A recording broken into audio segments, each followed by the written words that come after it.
அறிவுள்ள முதியவர்கள் குறிப்பிட்ட துறைகளில் அவர்களின் விரிவான அனுபவம் மற்றும் நிபுணத்துவத்தால் வரையறுக்கப்படுகிறார்கள்.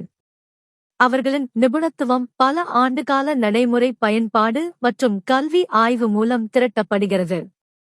இந்த அறிவு நடைமுறை, கல்வி அல்லது கலாச்சாரமாக இருந்தாலும் இளைய தலைமுறையினருக்கும் பரந்த சமூகத்திற்கும் ஒரு மதிப்புமிக்க வளமாக செயல்படுகிறது.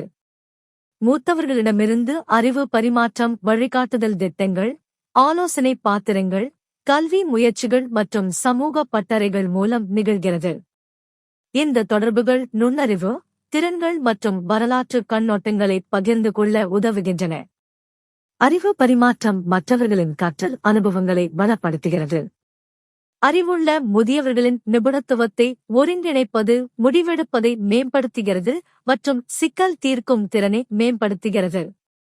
முதியோர் வழிகாட்டுதல் கலாச்சார பாரம்பரியத்தை பாதுகாப்பதற்கு பங்களிக்கிறது மற்றும் சமூக மீள்தன்மையை அதிகரிக்கிறது. மூத்தவர்களின் ஞானம் புதுமையை வளர்க்கிறது, சமூக ஒற்றுமையை ஊக்குவிக்கிறது மற்றும் நிலையான வளர்ச்சிக்கு பங்களிக்கிறது.